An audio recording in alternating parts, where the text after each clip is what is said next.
Okay, everyone, we're going to go ahead and get started. Thank you so much for joining us for the Go Virtual Careers Pathway Conference. I am Kristina Reno, and I am from Coronado Unified School District, and I will be the room host and moderator for today. We ask that everyone keeps their mic muted, please, unless we have a time for questions and answers. But feel free to use the chat feature right now for any questions that come up as we're going through the presentation, and then we will have some times for questions and answers. And I would like to introduce the presenters. So we have Amrita Perman, Kim Zantz, and Denise Cabanilla. And this is the Strong Workforce Careers Pathway presentation. So thank you so much, ladies, for joining us and for leading us today. And please let me know or take the floor. Go ahead. Thank you. We're so glad to be here. Thanks everyone for joining us. We're just pulling up the PowerPoint presentation now, and we're just excited to get going. So again, my name is Amrita Perman. My pronouns are she, her, hers, and I am the Dean of Career Education and Workforce Development at the San Diego Community College District.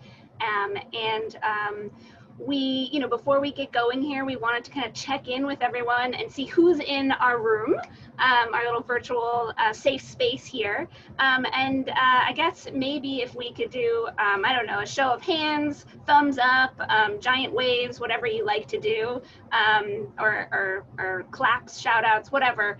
Let me know how many people are K-12 CTE teachers. I see some thumbs up. All right, a couple more thumbs up. Excellent, excellent. How many middle school or high school students do we have today? Any of them? Maybe a few. Okay. How about K-12 administrators? Our fearless leaders. All right. Thanks for being here. And how about community college representatives, community college faculty members, administrators, or students? Okay, we've got about 35 people on, so we're just really excited to be here. Oh, I've got one more question for you. How many people are already engaged in some of the regional intersegmental work around strong workforce, whether it's K-12 strong workforce or with the special work groups that people have got going? I see a couple hands raised.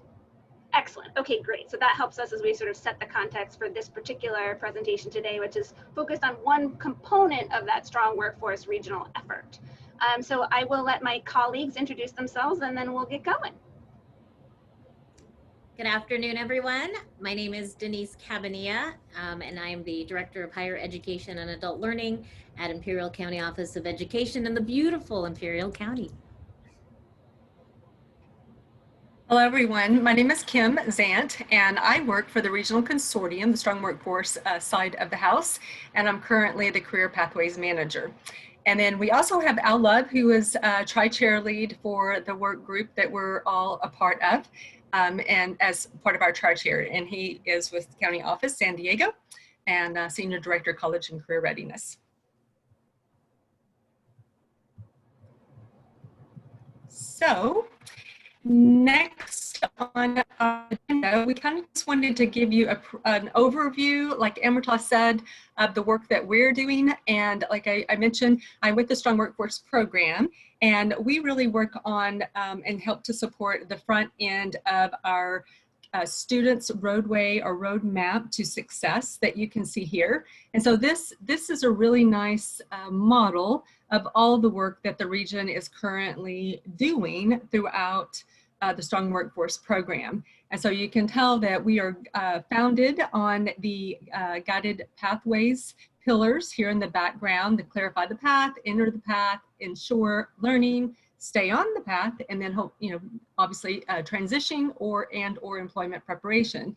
But today's focus is really on this front end, the pre-enrollment area, because that's where our work group resides. So we really focus on working intricately with our middle school, high school engagement, as well as high school ed and then the workforce self-referrals. So, like I mentioned, within those parameters, we actually have work groups that are broken out. So these ladies and Al helped to try chair the larger group, K-14 Pathway Partners, Work Group 1. And it also has a component of a smaller group, which is the Career Pathways, that actually does the hands on the ground, boots on the ground work. And then with under the paradigm of the larger Work Group 1, we have the middle school, high school engagement, and adult ed non-credit work groups. So all of that to say, you know, if you have interest, let us know. Thank you, Kim. So in that context, as Kim mentioned, there's a lot of different work groups working regionally that have all different representation from our institutions region-wide. And our particular work group is focused on the career pathways and K through 14 career pathway partnerships. So for our work group, every year we set goals and very specific priority projects, which we'll talk about. But first, I just wanted to share some of our long-term outcomes, really what we're trying to work on. So our work group is really focused on intersegmental efforts and really co-creating and building together strong collaborative and integrated working relationships across the full K-16 career pathway spectrum on regional strong workforce goals and of course within our priority sectors. We are focused on equity in regional career education pathway student success, so really ensuring equity when we look at and support and promote student success. And we're focused on broad awareness building and understanding of our regional career pathways from middle school and high school, adult education, and community college, making sure that there's an inclusive open space that we're really promoting awareness and understanding across those. We are obviously also very focused on and I can't see the bottom of all the slide, but I will say the accessible high quality career education pathways. Thanks, sorry. So this is really all about, again, equity, awareness, and ensuring that all students, whether they're coming from adult ed or high school or raising awareness in middle school, really have access to high quality career education pathways to high wage, high demand occupations. And when we talk about high quality, we're talking about career exploration or pathways that include career exploration, work-based learning, as well as accelerators, so early college credit opportunities within these pathways, and of course partnerships, intersegmental K-16 partnerships really define quality in career education pathways. And so these are, representative of our long-term goals as a work group with representation from K through 16. And within this long-term framework, we are building out a community of practice model and a work group model. So we can go on to maybe the next slide. When we talk about our community of practice, so we are trying to build out a space for our K through 16 partnerships to really work on these pathways and strengthening high quality pathways in a way that really builds long-term relationships and strengths beyond the strong workforce initiative. Ideally, initiatives come and go, but hopefully a community of practice stays throughout it and there's meaning for all different kinds of roles within it. Whether you're a CTE teacher, a K-12 administrator, a dean at a college, faculty at a college, a regional partner, we want to create a space through a community of practice model, and we are inviting everyone to participate in that space. So just real briefly, when we talk about a community of practice model, I know there's lots of experience, I'm sure, in the room around community of practice because K-12 and community college utilize this kind of model. But I did just want to share that the goal of our K-14 career pathways community of practice is really about relationship building through discussion, activities, and learning. And we want to create and invest in a very visible, reliable social fabric, one that's supported by routine meetings and events, inclusive membership that has meaningful representation, right? When you're building a community of practice around this work, you can't forget counselors, you can't forget teachers, right? There's so many different roles that impact the success of our career education pathways. And so this inclusive community of practice model is ideally informed by you all and others and really takes shape. And so it'll be based on working norms, of course, that foster mutually beneficial intersegmental relationships, and provide opportunities for us all to engage in timely discussions, addressing real important pain points that we may be experiencing, COVID-19, for example, but also to look at long-term, the goals we want to achieve, and sort of co-create our own shared knowledge and domain-based tools, resources, and guides, so we can really be focused on the same things and coming together as partners and sort of begin to speak the same language. So that's in the early stages of development, as in I think December 16th is going to be our first official community of practice event within this work group. And we welcome you all to come and tell your friends and help us sort of co-create this space to ideally reinforce and inform best practices, promising practices within career pathways from K-12 into community college. So I think we can go on to the next slide, because I will say that community practice is going to become sort of the backbone, but the work group side of the shop has other elements, and I will transition it over to Denise to share a little bit about our priority projects that that particular work group will be focused on. And of course, we'll leverage the community of practice to engage in this effort. But the more sort of roll up your sleeves work group that meets monthly is going to be diving into these topics. And again, you are invited to participate in these as we develop them. Awesome. Thanks so much, Amrita. As she's totally right. As we've mentioned, we have several projects that we as a work group are delving into. There on your screen, you can see that for the fall of 2020, the work group focus are the public facing program finder, which I believe Kim's going to go into a little bit in more detail as we move along here. But as part of that project, there's been a lot of work that's happened on the backside of things to ensure that the road is prepared to launch something like this. And so now that we're further along in the process where we're actually have the program finder, now there's a lot of other things that need to come along with it in terms of the formal launch, marketing, and sustainability. As Amrita mentioned, there's a lot of different players. And one of the things that we say is this: we think this public facing program finder tool is fantastic, but it does no one any good if you don't know what it is or how to use it or what the appropriate audiences are for this. So that's all part of the focus of the projects that are coming on this year. In addition to that, there's been a lot of work around early college credit, and really in an effort to map the landscape of what early college credit looks like across San Diego and Imperial counties. That's work that has begun and is still yet to come. There's more to come with regards to that, and I think that's why we're here, is to inform and engage folks as such as yourselves to join us in this work. This work will be much more fruitful and sustainable the more input we get from folks like yourselves, from the community colleges, from our high schools, our counselors. Especially, a lot of these things affect the work that you do on a daily basis, and we'd love to have your input on that. Those are the two main focuses right now. However, there is a third focus that we just haven't quite gotten to yet, and that's a data mapping project to map the landscape of what data do we collect. Those of you, all of us, I guess, are interested in CTE and things like that. So thinking of all the data that we compile, that we house, that we report on, really just mapping what that looks like at the K-12 as well as at the community college level. And this is something that we'll dive into further.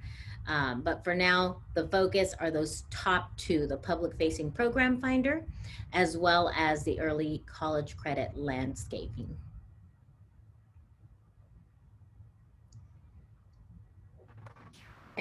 Thanks. So one thing I was wondering is, mentioning the public facing program finder tool, how many of you are familiar with have you even heard that we're working as a region towards developing such a tool? Hopefully several of you have heard about it. Or okay, so the tool is not actually available to use currently, but we are as a region in the contracting stage with the vendor. So today I just kind of want to give you a really quick overview of the tool. So when it does become available, like Denise mentioned, we'll work to market that, launch it, market effectively. But so the real purpose for this K-12 to community college public facing program finder is it's focusing on students, parents, counselor usage. So it's what the benefit of it is it provides a real easy to use interface.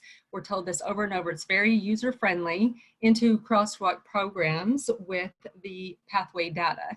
And so I thought, while we have not in the region, San Diego and Pro Valley has not officially launched this tool, the tool that we are embarking upon joining is this Program Finder tool that Orange County is utilizing. And so I thought I might just give you a brief, real quick demonstration. So again, you can go onto this website and I will share it with you. I can't seem to share and manage all this at one time, but this is the website, the www.programfinderoc.com. And once San Diego and Imperial Valley contracts with the vendor, then this will just simply become the programfinder.com URL, and that Orange County will no longer be there. So it'll just be connecting high schools to community colleges. And on the home page, the landing page, which we'll have at our regional website and we will be marketing and sharing throughout the region, has a whole host of areas of interest. So depending on who's looking at the tool, what their area might be. Today, I'm interested in business and finance. And so when I click on business and finance, then I see the discipline areas. And I really like this about this tool because if I'm a first generation college student, so I probably would not have had a real clue about the differences between accounting and banking and business admin versus business management before I went to college. So it does provide you, your students, your parents, your counselors, whomever utilizing this tool with a real brief description that can help them narrow down the area that they might be interested in. And so I'm going to select my area of interest. And once you select this, again, it will pop up our geographical area. So today it's not going to load our area because we haven't actually purchased, contracted. And of course my internet doesn't seem to want to load. For some reason, can you see the map? It's not loading on mine. The map is not loading, but you would see a map here of the Orange County area. And when we join, it'll be our area. Nonetheless, so you can either click on the icons or you'll see on the left-hand bar, you'll see all the different colleges that offer the business and finance area pathway. So, and then down below, we have all of our high school districts that also are offering that area. So let's click on Anaheim. There are 4 schools within the Anaheim Union High School district that are offering that pathway. And when you click on that, you'll see that if you have an ROP, that information will be provided, and then your district contact information will be provided. I have been reaching out, I don't know if you've got an email from me, but you might have in the past. I've been reaching out to all of our district folks here in our region to get the information that they want to be displayed at this site. And one real benefit of the tool is that we can go in locally and make changes here. So if we have turnover, no worries, just let the region know and we'll be able to make the changes so that your district and or RLP information is always up to date. And then down below, you'll see all the high schools that are actually offering that pathway, and the current numbers, the most recent numbers in the pathways will also be demonstrated. Okay, and then if we were to go back real quickly and do the same to our colleges, the college information will also be displayed. So if you have someone that's in a pathway in business and they're trying to narrow down which college they want to go to in the region, then you can click on that and there'll be the URLs that the community colleges provide us as a region will be demonstrated here, and the contact information, transferability, areas of study, etc. are all posted there. So this is really, again, bringing together, as Amrita mentioned, as part of our long-term outcomes, we're working on bringing our 2 languages together, and this tool will help us with that as well. Any questions before I leave the demonstration of the tool? Seeing none, hearing none. Okay, so I'll just keep on going. So I would encourage you though, if you want to go around and get familiar with it, go ahead. And then lastly, we just wanted to talk about some of the key features. I really think it's really nice that we, The big thing that has taken the region a while to get this tool approved and we'll get it launched is that we wanted to be 100% as accurate as we could on the data side of things. So now we also will be given that local administrative control as of this fall. So that'll make things easier for us to assure that the data is up to date. They're also expanding the tool and adding an enhanced Google Analytics so that people can count clicks, how many clicks how many people are clicking on agriculture as a degree choice. So that can help folks when they're developing new programs or for hiring purposes. And then they're adding a occupation search, job title search. So it'll make it easier if you don't know aviation is what you want to go into, but you really think it's cool when you go on an airplane ride, you like the job that the pilot does. So it'll just help simplify again for the student user and the parent user possibly. And then the distance filter obviously will be added. Okay. Thank you.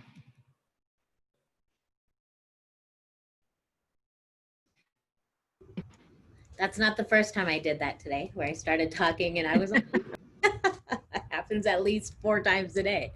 But this is where we are.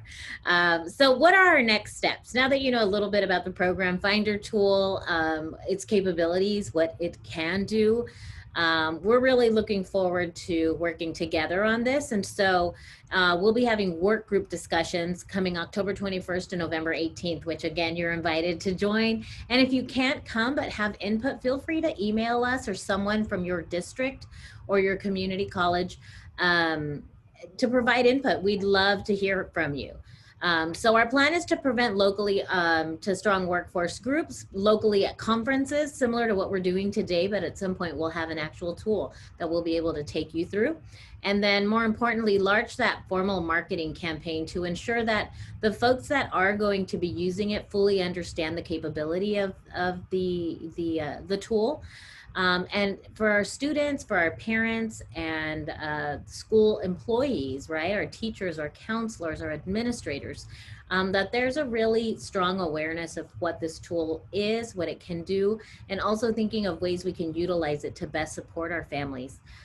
You know, a lot of our families are making decisions along with their kids, especially right now in this climate with regards to certificate and degree programs, and what a wonderful tool to have to be able to utilize this to guide their students toward selecting what's most appropriate for their future, right? So these are our next steps, and we'd sure love to have you join us in on that work.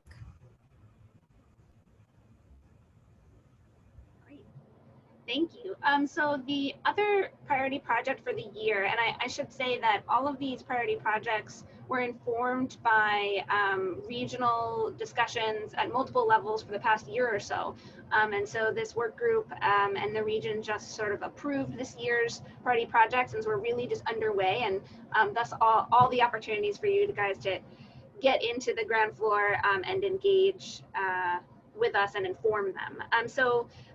The other priority project for us is the early college credit initiative. And I would say, you know, just like the need for a K through 16 program mapper or program finder, we've heard a large call out for support and just sort of guidance around contextualizing early college credit for career pathway completion. And so it's really, this work group's goal here is really focused on leveraging early college credit for strengthened career education programs of study and pathway transitions from degree and certificate, for degree and certificate completion. So there's sort of 3 elements here, and I think I'll start actually with the landscaping one, in that it's really the foundation. So that second line there is really about landscape mapping. And so when we talk about that, those who are involved in this work are really going to start to look at or clarify. I mean, we're all very familiar with them in sort of different degrees, but really talk about the forms of early college credit, the goals, incentives, key components, opportunities and challenges, and then also take a regional view. So the number of career pathways with early college credit opportunities, what kind of opportunities they are, and the student success throughout these transitions. And then We're also looking at a resource guide, so regional recommendations and a resource guide, something that's regionally informed by you all and supported, regionally supported recommendations. So kind of like a best practices guide, maybe similar to something like the SB 1070 work that was done in our region a number of years ago. I wasn't here for that, but I know they came out with regional recommendations and many people were involved in that. And so we're looking to do something similar so that you have a key takeaway that you can help really lead conversations locally about promising practices and ways to support improvements in early college credit for career education pathways. And then of course, professional development, really leveraging that community of practice and really focusing on the problems of practice, as people like to say, promising examples, resources and tools, of course, innovations, and then partnerships, really showcasing best practices within partnership models, and really creating sort of a shared space where we can learn together and make improvements, and also acknowledge the great work that's done. So many great partnerships are happening in our region, and a lot of problem solving has been done, especially with the transitions to COVID that impact early college credit.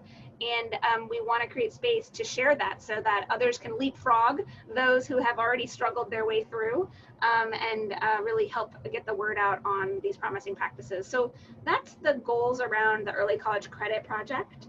And I think that's it for today in terms of talking about the key projects. So there's the mapping project and the early college credit project that we're going to focus on. And of course, as both Denise and Kim mentioned, you guys are welcome to join these work groups and the community of practice and engage in this work. And so I thought we would open it up for questions, discussion. How is this resonating with you? Have you heard about this stuff? Are you excited? Do you think we're crazy?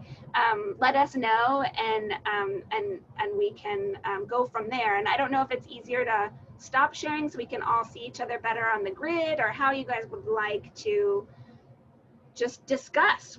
We've created time to talk and get your feedback.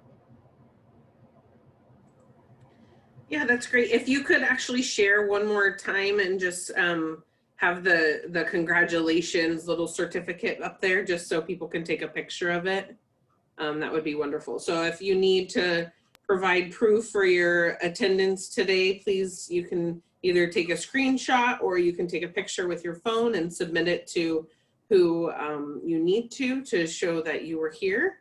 But that would be great. And then feel free to write anything in the chat for your questions, or you can just unmute yourself also.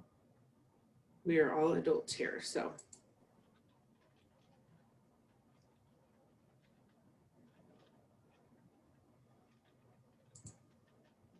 Yeah, hi, my name is Apollo. I have a quick question. When do you see this really being able to be rolled out for San Diego County?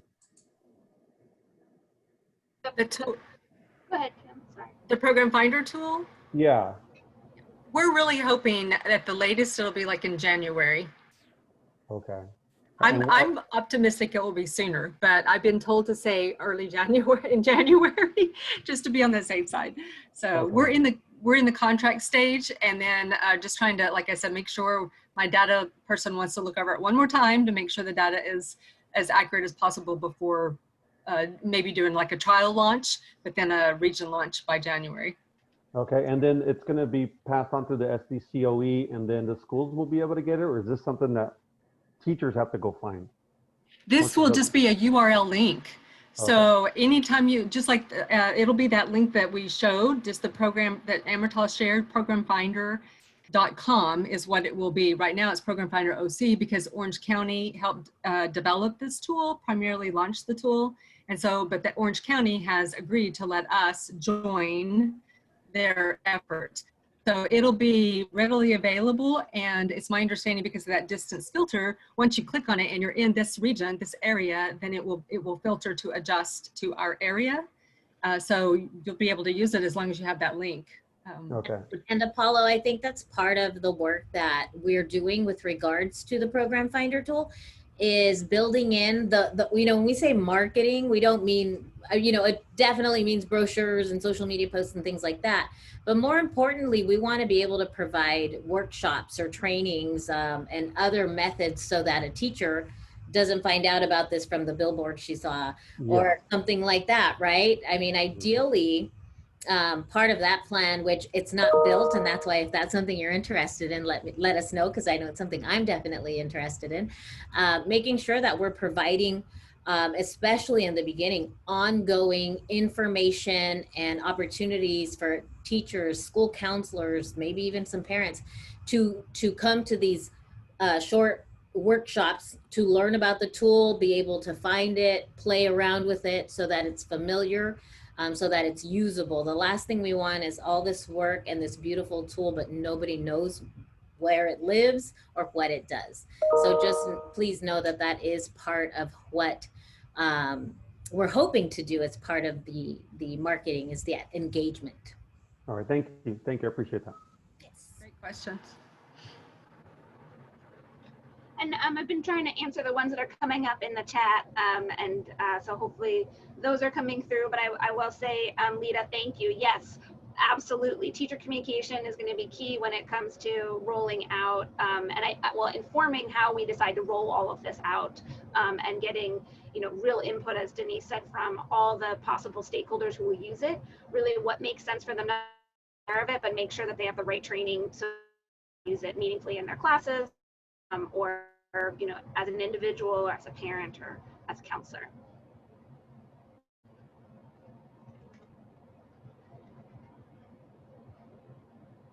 Any other questions or things that about at you?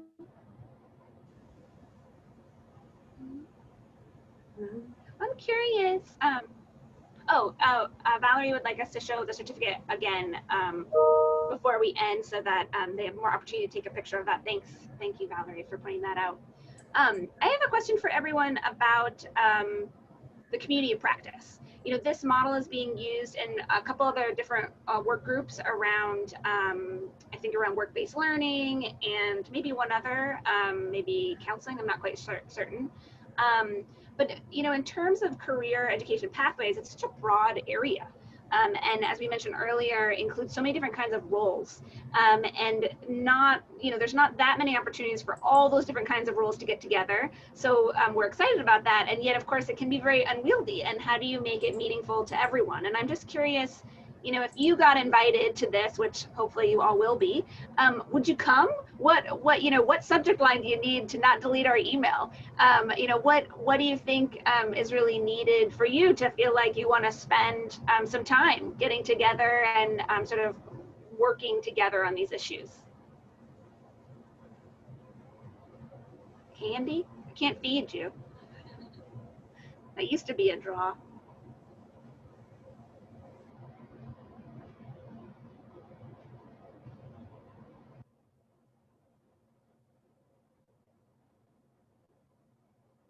Feel free to use the chat if you don't want to. Can you chat anonymously? I don't know. We can send us emails.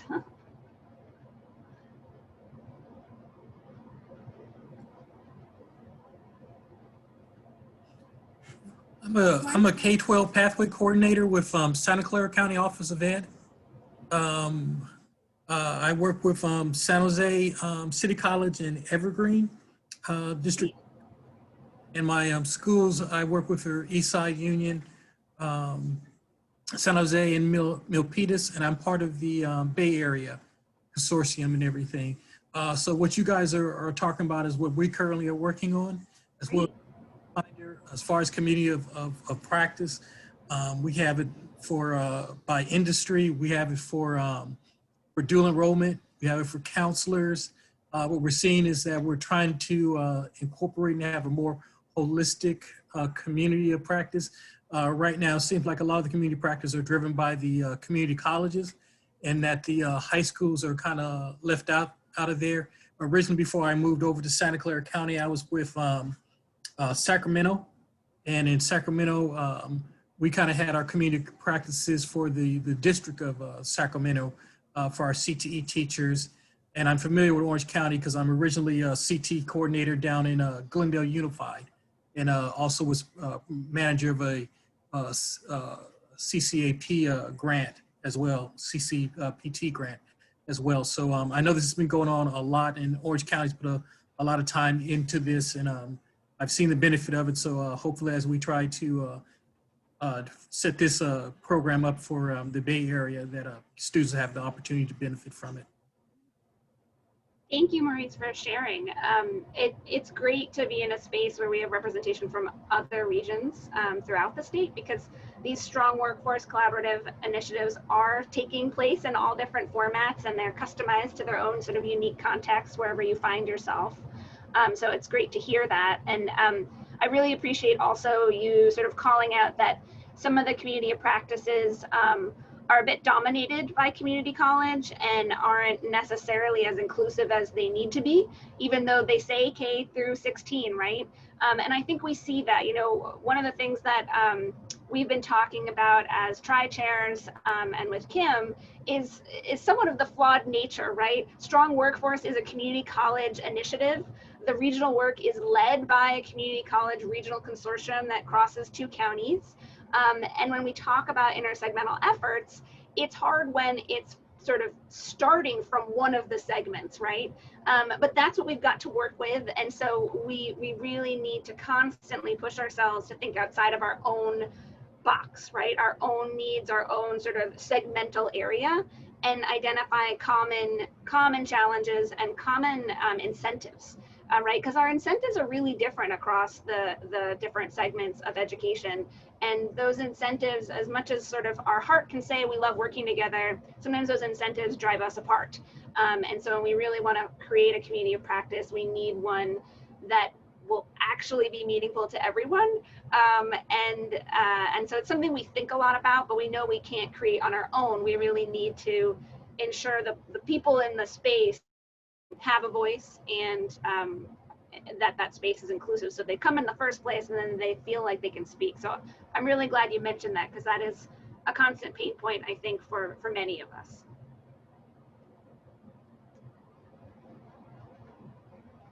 Any other comments or examples? I love, you know, hearing how maybe you're engaging in this work, or, you know, anything you're doing related to career pathways that you want to share.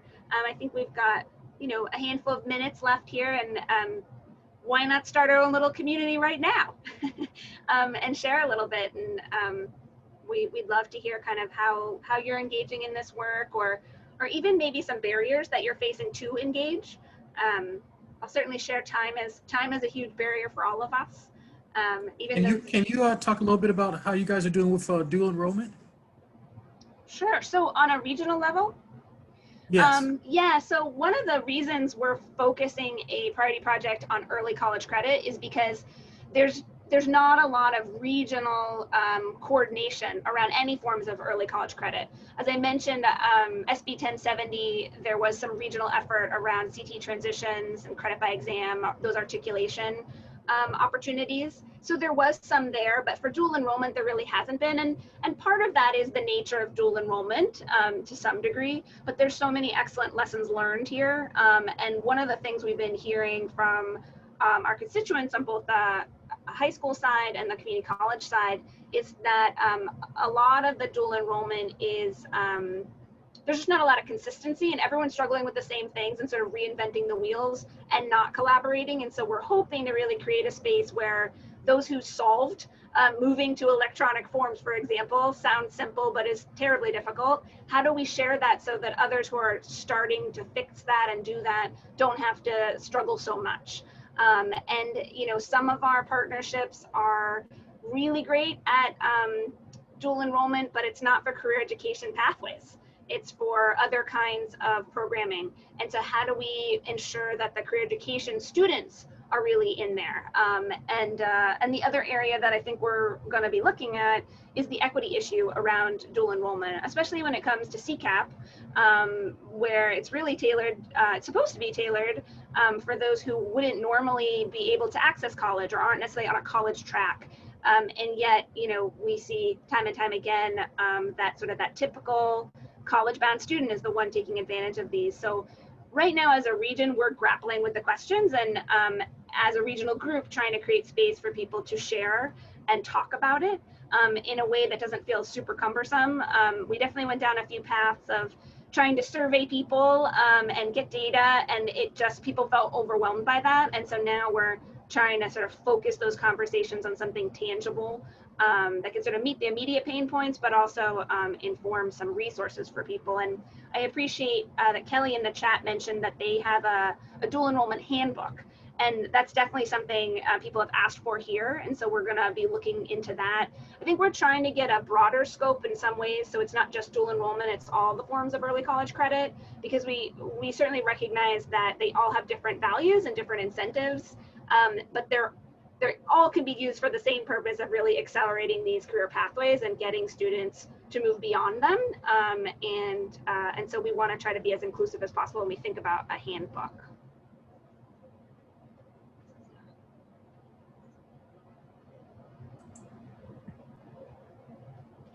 I thought maybe Denise, could you share a little bit about what it's like, you know, as our county, you know, partnered with this? I know there was someone on the chat who mentioned, you know, are we, you know, collaborating across counties? And I think I posted that this is very our region specific right now. And as Maurice shared, other regions are doing other things, but we've got 2 counties in our region. They're 2 really different counties. Very different. I like to believe Zoom has brought us closer together, but if you want to share a little bit about that experience. Absolutely. It's actually been a real pleasure doing this. I know there have been other opportunities to do regional work. I will say that this partnership feels the most, you know, regional that at least in my experience.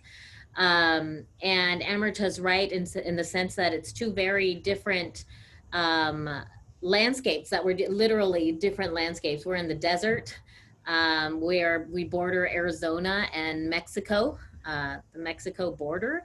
And you know, one of the communities in San Diego County does the same, but you know, we have 1 community college, whereas in San Diego, there's so many more. And so it's been a really interesting and really great opportunity to be able to collaborate with San Diego County as Imperial County, and be able to really, we do this a lot in Imperial County. We're very collaborative, a lot of times because we have to be.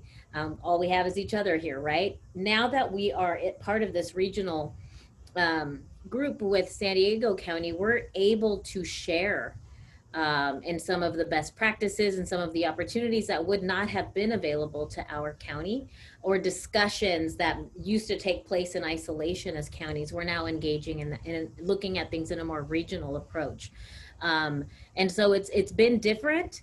And I think it's been a good opportunity to learn each other's landscape, as well as make connections. You know, there's a lot of things that we have in common, whereas if you looked, you know, on the surface or just superficially, it may not appear that way. I will say Zoom has been great, because typically I would drive 4 hours round trip to attend a meeting in San Diego County. You know, so I will say this Zoom option has been really fantastic, and hopefully after we're able to do things face to face, we'll still keep that option for those of us out here. But to that notion, the conversations have been fantastic. I've learned a lot, and I know our partners in San Diego have learned a lot about us as well. As with our community college district, because we attend the same meetings, it's lending itself to us taking conversations that we would typically have much deeper.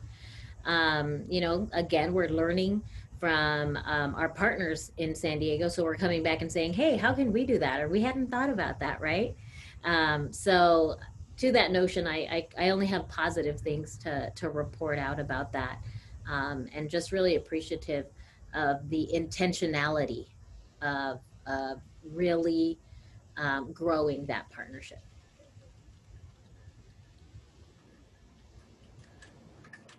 Any questions or additional things to share from the group? I think we've got just a few more minutes left. Yeah. We do have the keynote speaker at 3 o'clock. So just to kind of highlight that, I did put the link in the, it'll be in your documents, but I put it here in the chat as well if anybody would like that. So thanks, Krista.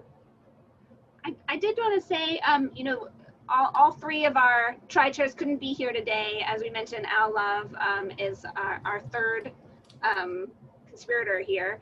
I guess, you know, I will say I'm really excited to be outnumbered.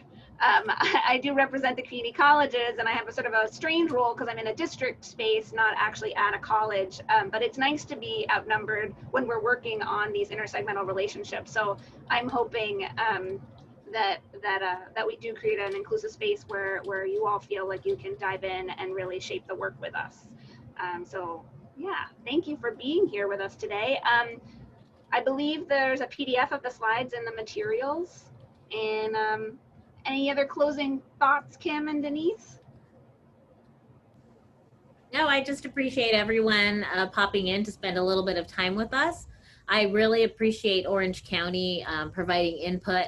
You know, as we embark on this, it's really great to connect with folks who have actual experience, you know, with the rollout and the use of the tool. So I appreciate that as well. And you know, we're just hopeful that this will just be another tool in our toolbox, right? As educators, to ensure, because ultimately at the end of the day, this is about students.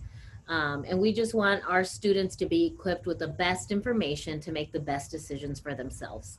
And so as an educator, I appreciate the opportunity to build something that's really going to provide somebody an opportunity to really dive in and see what all their opportunities are to make the best choice for themselves and get into that either post-secondary pathway or career that they're hoping for. So thank you for spending your afternoon with us.